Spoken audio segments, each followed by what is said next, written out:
the interview, it's a conversation. Again, I can't emphasize this enough. You're an adult. You know, everybody in this room, I mean, you're adults. Why give up being a qualified, professional, intelligent, knowledgeable adult when you go into an interview? You know, people will come. I've talked to hundreds of people. So, in fact, there was just a guy who went in for an interview, and they said to him he was going a little bit of a job change. He was going to I don't know where he was coming from. He was going to education, you know, into a school, and they said to him, "Do you know HRIS or HSMN or whatever it was?" And he didn't know what it was. So it was an acronym, and he didn't know what it was. And he just kind of lost. I mean, he didn't lose it, but I mean, the anxiety level goes way up, thinking goes down. I mean, all that stuff happens when you get anxious. I said, "Well, did you ask him what it was?" "No." "Why not?" "Well, do you do that stuff in an interview?" "Yeah, absolutely. You're an adult. You're in a conversation. Someone throws an acronym at you." So he went home and he Googled it. He said, "Oh, so that's what it is. I know about that stuff. I just didn't know what the acronym meant." But people do that over and over again in an interview. They ask you a question, and then you go into a panic mode because you don't have the answer. Ask about it, right? Or even say, "Well, what? You know, how would you handle that?" We're in a conversation. You're an adult. I'm an adult. Let's talk to each other. Okay.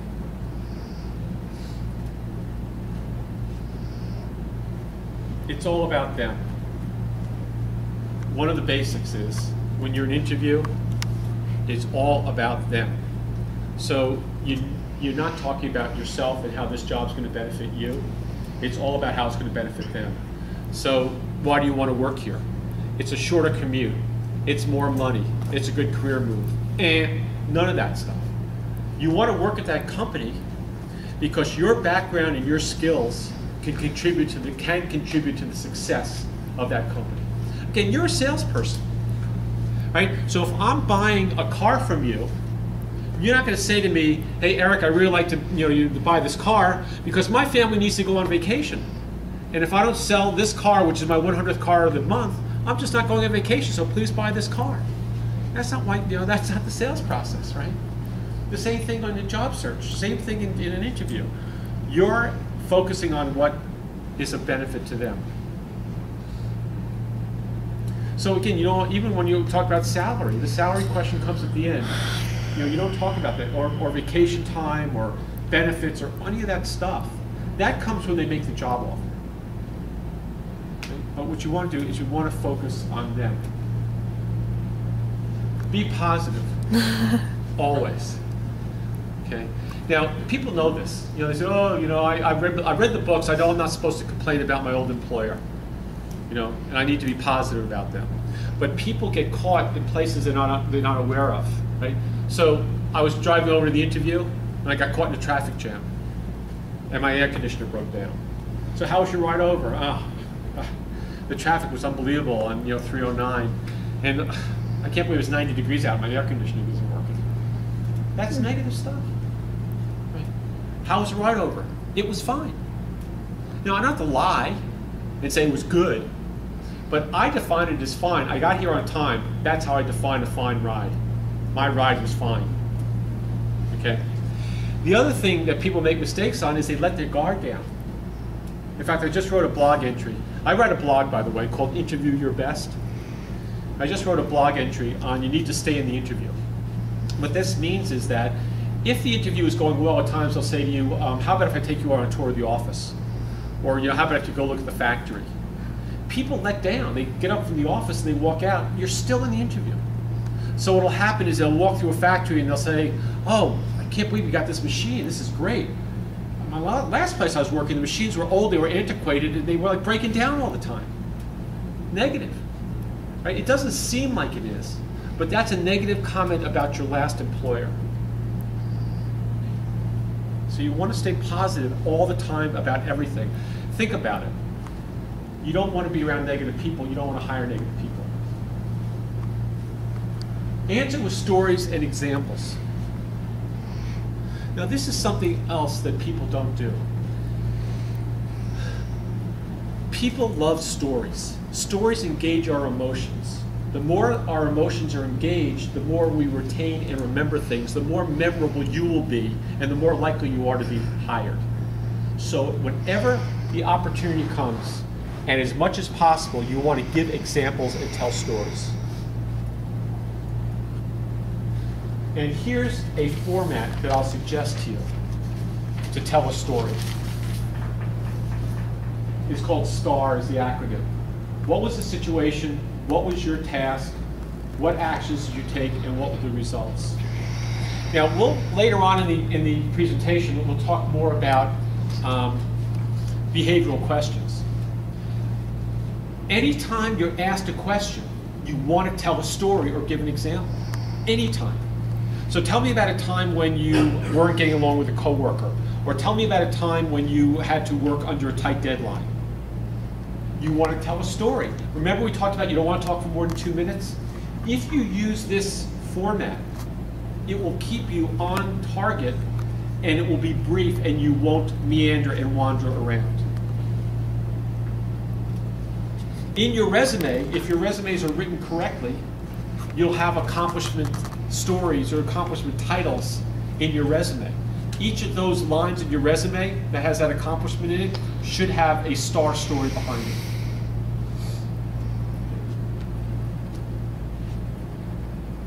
The other thing is that if you tell a couple of these, by the second or third time you tell it, the interviewer's brain is set up to listen to this. It's like telling a joke.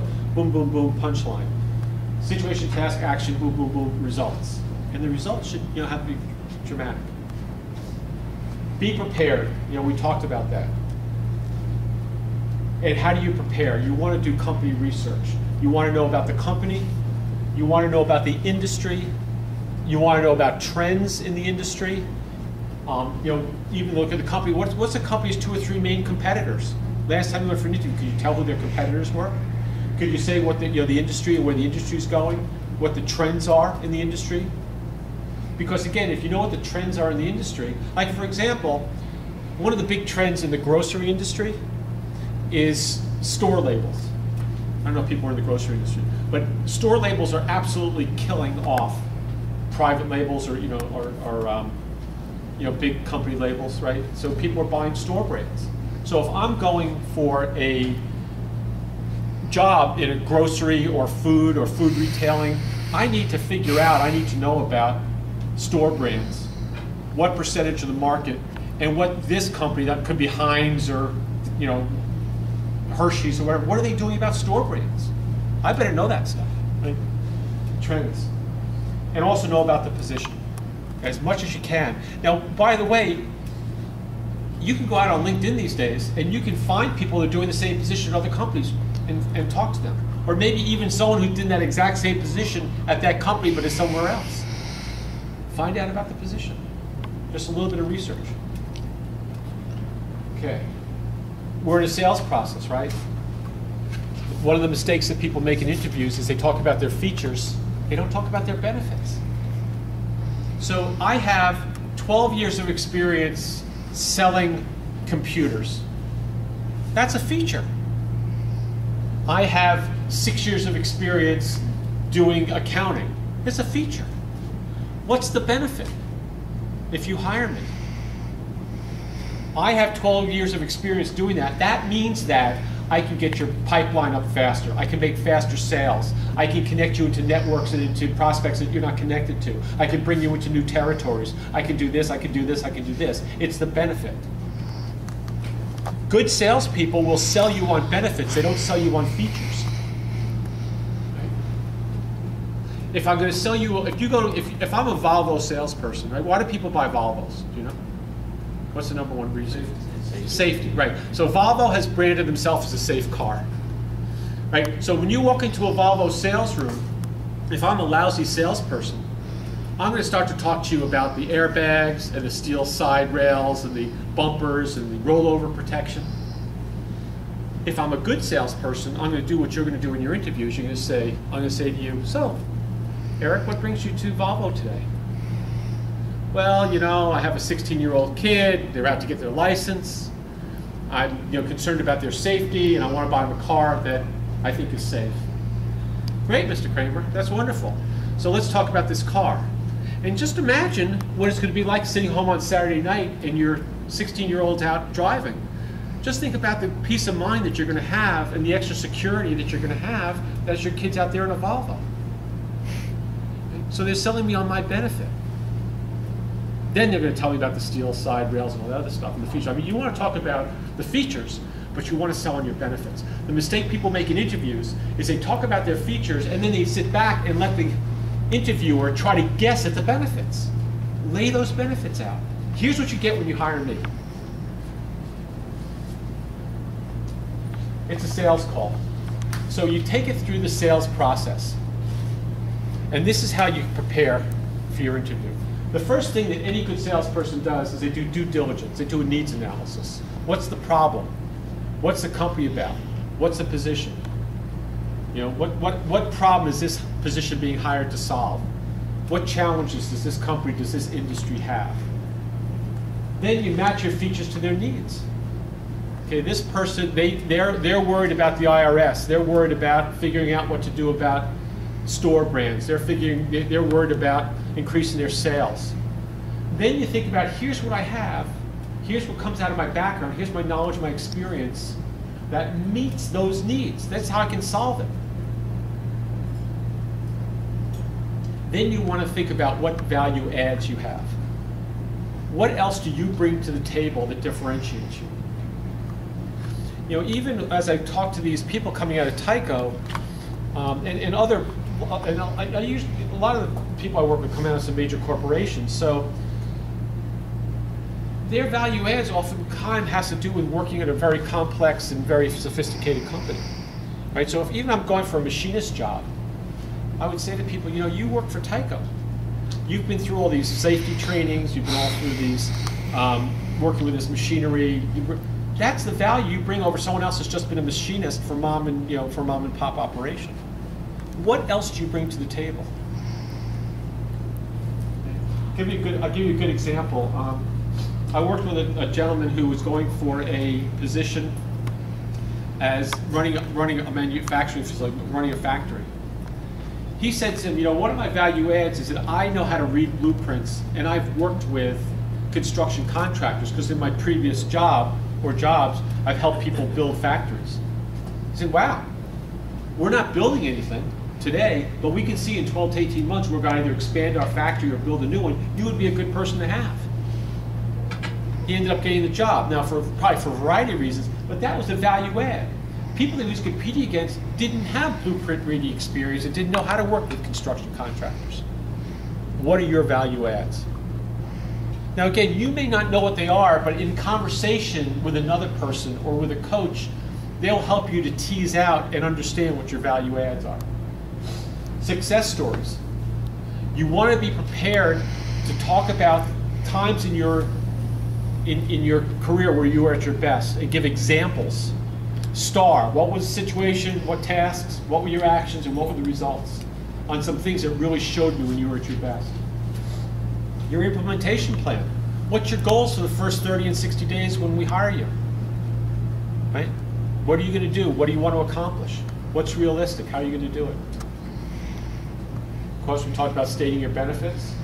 And then final questions and any objections they might have. Right? You want to have questions. So if you think about these things, that this is a basic sales process. Whether I'm selling you a computer service, a car, if I'm selling you a refrigerator, or if I'm selling myself in an interview, this is the process that you go through. And again, it often helps to have someone you can talk to about this and think through it. Okay, so let's talk about some specific interview strategies. The phone screen interview. So here's the question on the phone screen. Here's what I will tell you, and people don't, you know, as of now, this is what you should basically decide in your head, is that you never take a phone screen interview when it first comes in. Because what will happen is you will have applied to a number of jobs. The phone will ring when you are naked, dripping wet, getting out of the shower. The phone rings, you pick it up, and it's Sally Joe from the HR department at Acme Company. We got your resume. I'd like to talk to you about the job. People feel compelled to talk to Sally for the next half hour, 45 minutes, or an hour. Don't do it. What you need to say is, I'm on my way out, or it's not a good time. Can we reschedule the call? And you reschedule that call. This afternoon at 1, tomorrow morning at 10. Don't forget, they've gone through thousands of resumes. They've picked 28 people for a phone call. You will not lose that opportunity if you reschedule that call. When that call is rescheduled, you have to get prepared and then begin the sales process. So one of the things you certainly want to do is you want to have all your material. I mean, it's an open book exam at this point. You have your resume out, you have company information, you have the job position, you have your list of questions you want to ask, and they're all prepared, laid out. So tomorrow morning at 10 o'clock when you're going to do that call, you prepare. The other thing that's going to happen for you is if you've been in your job search for a while, you've applied to dozens and dozens of companies. Sally Jo gets on the phone, you don't know who she's calling from. What was that job? So you want to ask questions because, again, you're starting to do your due diligence and your needs analysis. Now, certainly they're going to ask you a series of questions, but you want to ask some questions so that you start to prepare yourself for the in-person interview. Okay? Stand up during your phone call. You sound better. Your diaphragm's open, your chest is open, you sound better.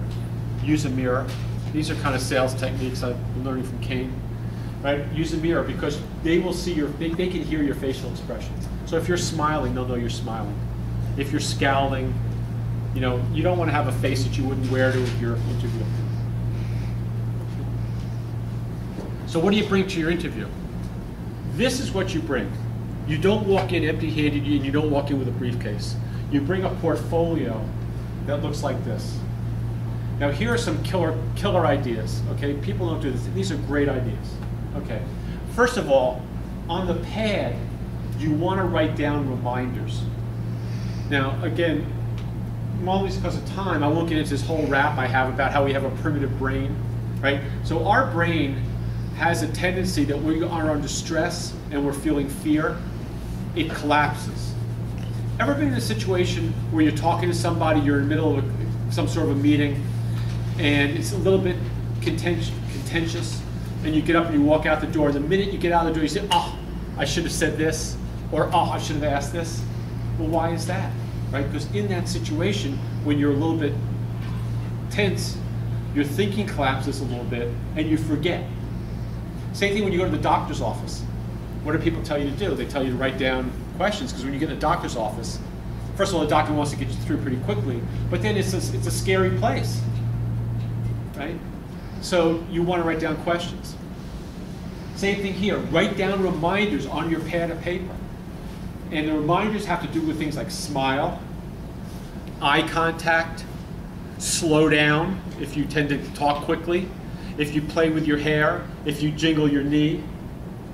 Write all those things down. You also want to write down business card, because you want to get a business card for everybody you interview with. Because when you write your follow-through letter, you need to have that contact information. So reminders are very important. The next thing you want to do is write down just a list of your stories. Because again, when you're in there, they're going to ask you questions. So if you can remember your stories, you can tell your stories. Now you don't have to write down the whole story, just enough to, major sale to Acme Company, or saving this customer, or a new process I put in, whatever it is. A list of questions you want to ask. Now don't worry if the questions that you write down here are answered in the interview. Because when you get to the end of the interview, they say, do you have any questions for us? What you want to do is you want to say, yes, I have a list of questions. I think we may have answered these. However, I want to go through them just to make sure that I have the answers correctly. So again, just to communicate that you're prepared and you have questions. And you want to take notes. Take notes in the interview. Because when you take notes, what you want to do is you want to use those in your follow-through letter. You take notes of things they like about you and things that they may have had some concerns about. Because when you write your follow-through letter, you want to hit those things again. Okay. So this is, particularly the reminders. Because again, no matter how well prepared, it's just natural to be a little bit tense and a little bit fearful in an interview. So your thinking's not going to be quite as clear. So this is what you want to bring. You can bring copies of your resume. Any questions about this? It's a good technique. People have used this very effectively. Don't bring this to your interview. Okay? No perfume or cologne. If you are interviewing with someone who has chemical allergies, you're done. You're finished. It's over. Right? So you don't want to do that. Okay, so let's talk about how to answer any question, right? There's 2,000 questions out there. I strongly suggest, by the way, that you go out and you get a book or you look on the internet and you see all these questions, right? Look at them. The problem I have is you can prepare to answer 500 questions and not one of those questions are asked in your interview. Okay? But here's how you answer any single question you're ever asked, no matter what the question is. Always be positive in your response. It's about them. We talked about that. Whatever the question is, you focus on them. Where do you want to be 5 years from now? Well, I want to be laying on the beach. That's not what I'm going to say. What I'm going to say is 5 years from now, I want to have increased my skills and my experience, and I want to have moved up and taken on more responsibility within your company. It's about them, right?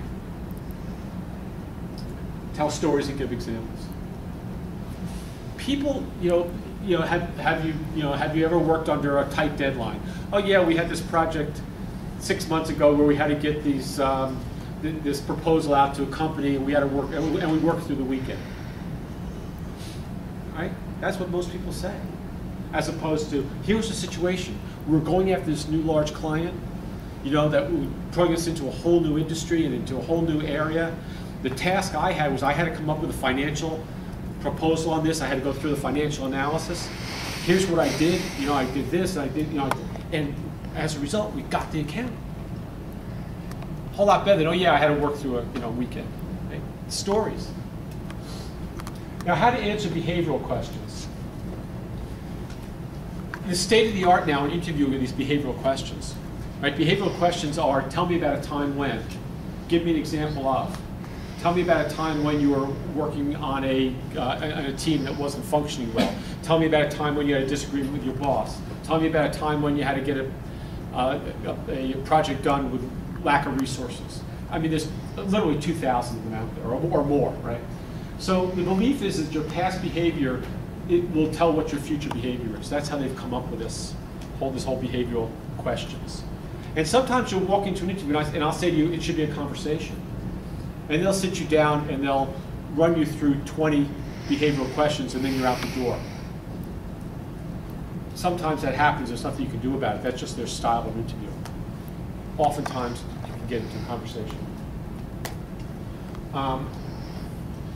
By the way these behavioral questions come up is a company will choose a bunch of competencies that they want on that job, and then they'll just interview people for those competencies. So we want people with persistence. So they ask a whole bunch of behavioral questions that get to how persistent are you. Tell me about a time when, again, behavioral questions. Now, what happens if you haven't been there or done that? Right? So tell me about a time when you had to let somebody go. Well, if you've never been in a situation where you were supervising people, you don't have an answer to that. But what you can do is you can say, I've not done that, but should I be in that situation, here's what I would do. And then you take them through that sequence. Because there's going to be, out of those 2,000 behavioral questions, there's going to be things that you have not faced. Yeah? One of the things that I've seen is that they put requirements, handle something where you have 9 or 10 of the requirements, and there's that one thing that you don't have. Whether it be a specific accounting package or some other requirement. You've got the interview and you know that's going to come up. Right. Number one, if you've gotten the interview, it means that the fact you don't have that, it's not a big issue. It's not a big issue for them. So clear that out of your mind, number one. Now, it could be an issue because if somebody else has it. So what you want to do is you want to address that directly and then tell them how you would acquire that. Like you say, so, do you have, do you have experience doing Quicken? No, I don't have experience with Quicken, but on my last job, I didn't have experience with Excel. But here's how I learned Excel and what I did to get it, and within 6 months, I was really pretty proficient, and within 8 months to a year, I was an expert in Excel. When you hire me, I would expect that I would get QuickBooks knowledge in the exact same way. When I ask about the number one most important interview question, it'll cover that as well. So what happens is this is how they get the behavioral questions. So they'll pick a thing like motivation, and then they'll ask a series of questions that they think assesses motivation, right? Or creativity, if they think creativity is an important competency, they come up with that, and then they ask a bunch of questions. So one of the things you might want to think about is as you start to get peppered with these behavioral questions, think about what competencies are they getting at. Answering my greatest weakness, right? I mean, this is a question that lots of people get asked. So there's three ways of answering this question, 3 strategies. The first strategy is, I don't have any weakness that's relevant to this job. That's kind of a bold answer. It could be true though. What you say is, you know something? Based on what you're looking for me to do, I've been doing this for 20 years, I don't think I have any weaknesses that's going to affect me on this job. The second was, a weakness is a strength. I am so concerned that everything is done correctly and getting things right the first time that sometimes it takes me a little bit longer to get a project done, but it's so important for me to get it right. Can't argue with that, right? It's kind of a weakness is a strength. And then this is the third one that I tend to like, is you come up with a weakness and then how you're correcting it. I tend to focus on the big picture, and sometimes I miss the details. But what I'm doing to compensate for that is I'm starting to write out a list of details and to-do lists. And I'm finding that as I'm writing those lists out, I'm not missing out on the details, and I'm still able to focus on the large picture. So you talk about a weakness, but somehow how are you compensating for it? Puzzler questions. These are becoming more popular, mostly in the kind of the IT world and engineering and type thing. These are actual questions. So when you ask these questions, you're not necessarily looking for the right answer. What they're looking for is what your thinking is and how you go through the reasoning of it. So what you want to do is you really want to talk through, here's how I go figuring this stuff out. And there isn't necessarily one right answer. If you have an opportunity to schedule your interviews in the morning, people are fresher, there's less fires going on. So if you're given the opportunity, sometimes they'll just assign you a time, but if you can, do it in the morning. Don't be offbeat or quirky. Okay, so even if you're going for a job that is creative, or even if you are a quirky or unusual or you kind of offbeat person, you don't want to do that, talk about that in the interview. Wait till you get on the job to be a little bit offbeat or quirky. Remember, you're in an interview. Remember, we talked about that before. If you're at lunch, sometimes interviews take place over lunch. Sometimes, if the interview is going well, they'll say, would you like to see the office? Would you like to meet? You're in the interview, so you're going to be meeting people, other potential coworkers. You want to connect with them. Good handshake, good eye contact, a little bit of conversation, and you don't want to say anything negative. Oh, this is a really nice cubicle. You can't believe the last cubicle I had to work out of. It was drafty and no light. No, you want to stay positive. Okay, let's talk about the compensation question. Okay, because this is the salary. So here's the strategy. If you can, you want to be proactive. So one of the ways to do that is at the phone screen, when they're on the phone with you and they say, hi, I'm Sally Joe calling from Acme Company. I want to talk to you about this position. Oh, great, I'm glad you called. I'm really interested in learning more about the position and what the salary range is. Right? So you throw that out there. Now you know that every job that you're going to interview for has a salary range. So sometimes you can throw that out and put it on them to let you know what the salary range is. If they ask you what you're looking to make, the idea is to deflect it as best you can. You don't want to put the dollar amount on the table first, because it's a negotiation, and that negotiation should take place after they offer you the job and they say what the salary is. So you can say something like, look, salary is obviously very important, but I'm sure that if we agree that I'm a good fit for this position, that we can come to a salary that will be mutually agreeable for both of us. And then the third one is they really nail you and they really push you. what you want to do is you want to give your total compensation.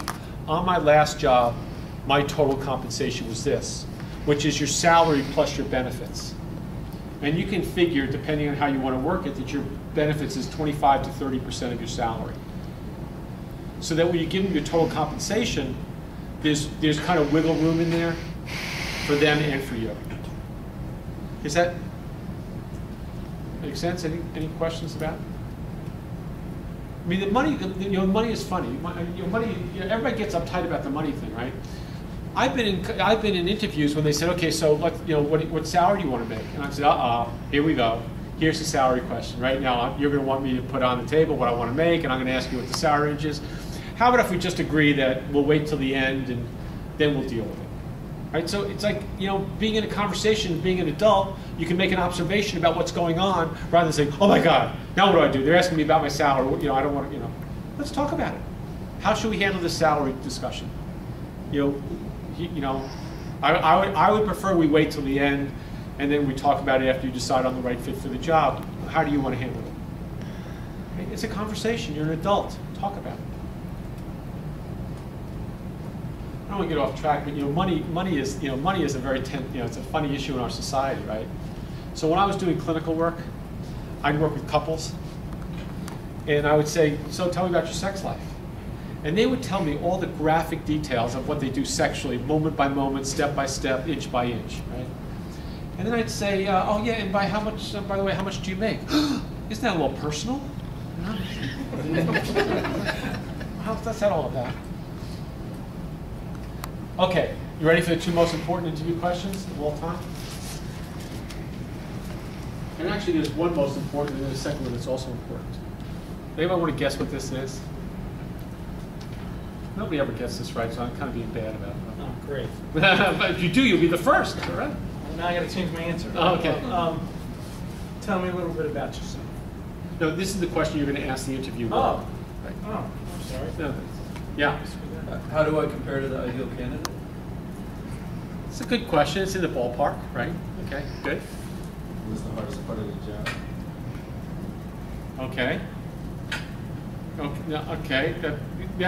The focus on that is on the job. Your focus was on you, right? That's the difference. Any other guesses at this?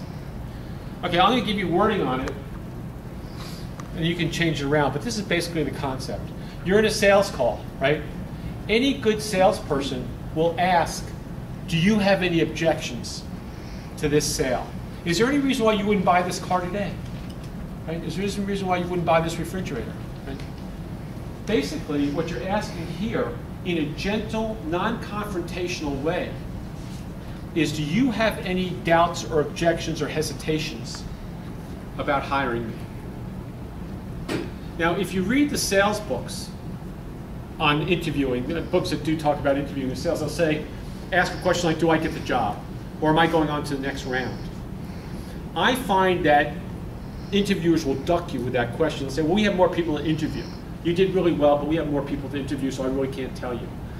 If you ask this question, you will hear any type of concerns they might have about you, and it gives you an opportunity to address it.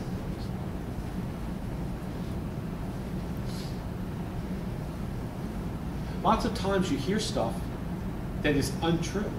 I think your greatest challenge is that you haven't had experience working internationally. Wait a second, I have. We haven't had a chance to talk about it, but I do have international experience. Let me tell you about it.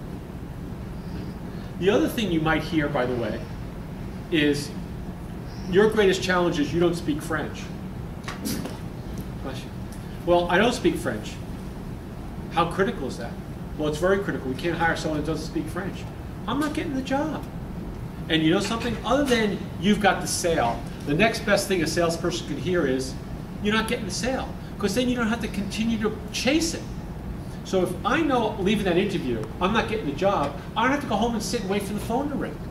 It hurts, I'm disappointed, all that, but waiting for the phone to ring on a job you're not getting is even worse.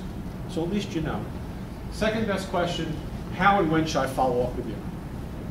People don't ask this question. Right? So what you want to hear is we're interviewing for the rest of the week. We should make the decision by Monday. How about if you call me on Wednesday?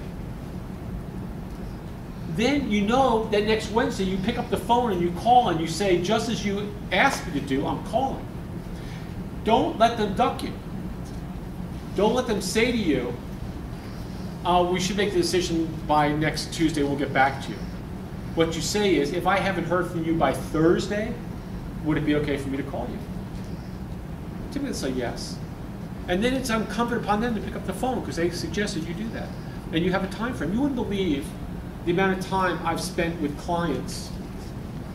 And they say, should I call today? Is it too soon? Is it too often? Should I email them? Should I call? Should I write? I mean, ask the question. You'll have the answer. And don't follow up, you follow through. You always write a follow-through letter. And I'm not saying, it's not a thank you letter, it's a follow-through letter. It's the continuation of the sales process.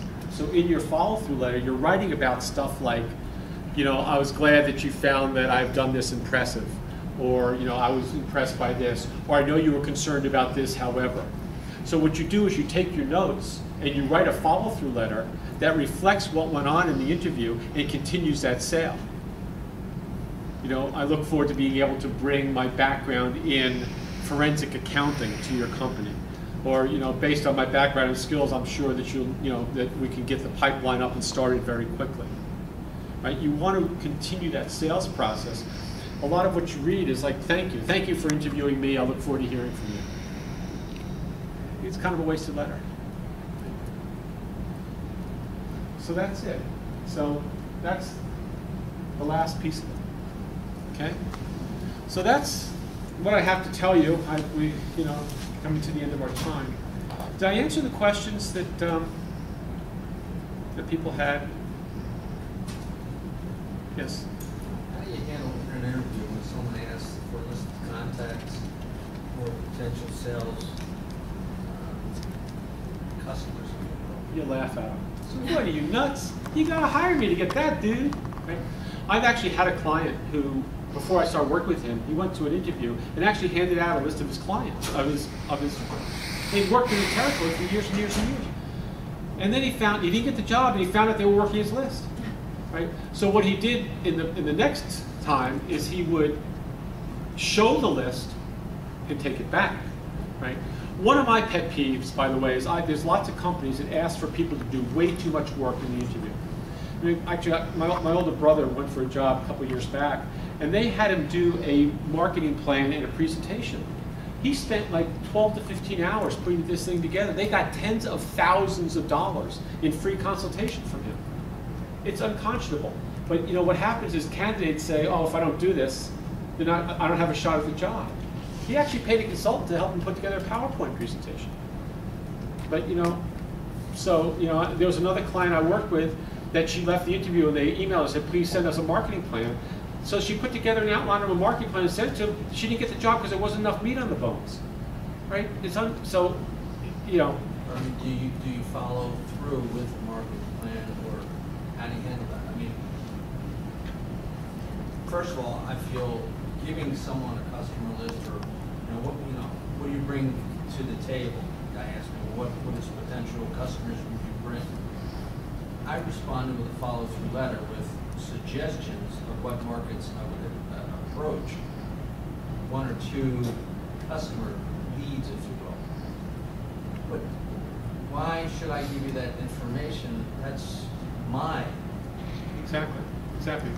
You know, it's like, again, you're in a conversation, right? In certain ways. In a letter, it's hard, but if someone asked me for my referral list or my prospect list, I would say, hey, you got to hire me to get that, you know, kind of in a humorous way, but to actually say, look, you know, you're asking me for something that I'm really bringing to you as a benefit. I have a really good prospect list. In fact, I'm going to be able to get your pipeline up and running. There's over 20 prospects that I can call on the phone today. For example, the ABC company. And there's 18 others of those. Now, you know, let's talk about my coming and helping you out with that.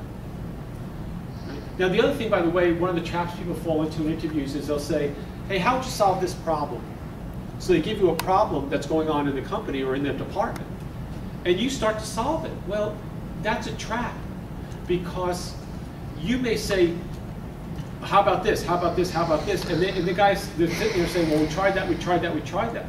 So now, why should I hire you? You're just going to do all the old stuff we tried anyway. Now, of course, they may not have tried it well enough or not done it better, whatever. But what you want to do is you want to say, you know something? I don't have enough knowledge of what goes on in your department specifically to solve that problem. But here's a problem, that kind of problem I solved on my last job, and here's how I approached it. Or, you know, I'm not sure, but I might try something like this. But not go through a list and give them an opportunity to say, you don't bring any new ideas to the table. Right? So there are those. But I feel very strongly. It's like if you want my product, you got to buy me, and you got to pay for it. I mean, all you do is you pay me for my time and my brain.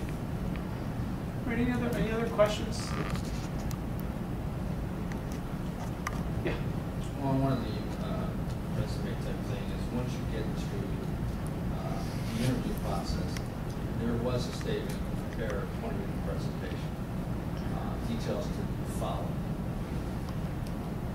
Depending on what the presentation is, how would you handle that at an interview? Well, I'll tell you, this is kind of my own private product. I'll suggest it to you if it's on Interview Best. So I have come up with a new way of interviewing called Interview Best. And in fact, in my book, there's a section that writes about an interview presentation. And what it does is it helps people put together a presentation, a sales presentation they bring with them to their interview.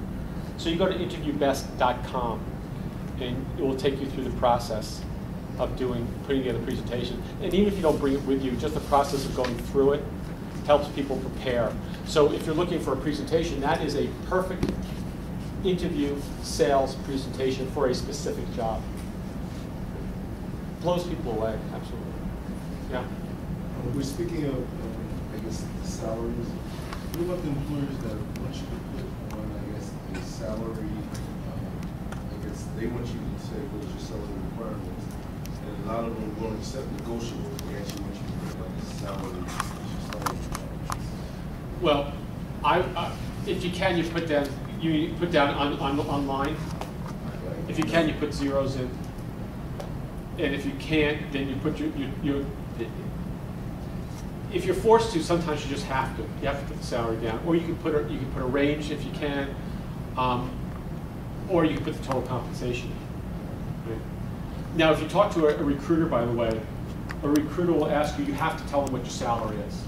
But recruiters won't necessarily expose that to the company. They just want to let you to know whether it makes sense to refer you into that company. So when you work with recruiters, and again, you know, when you work with career advocates, we have a whole strategy around recruiters and how to, what I call the care and feeding of recruiters.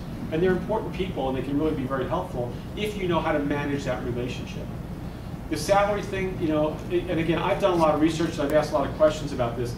Some internal recruiters at companies say, I never expect anyone to fill that out. In fact, if they do, they're not very sophisticated. Other recruiters say if they don't fill that out, it means they're not following directions, and they can't follow directions online, they're not going to follow directions to the company, I'm not even going to consider them. So it goes the whole range. Again, the suggestion is, if you can, is to hold out until the salary question, till you get the job offer. And then you always negotiate your salary. Just always negotiate. It doesn't have to be a hard negotiation, just, you know, can we do better than that? Okay, one last question that we need to do. Phone interview. Towards the end of the phone interview, I posed the question,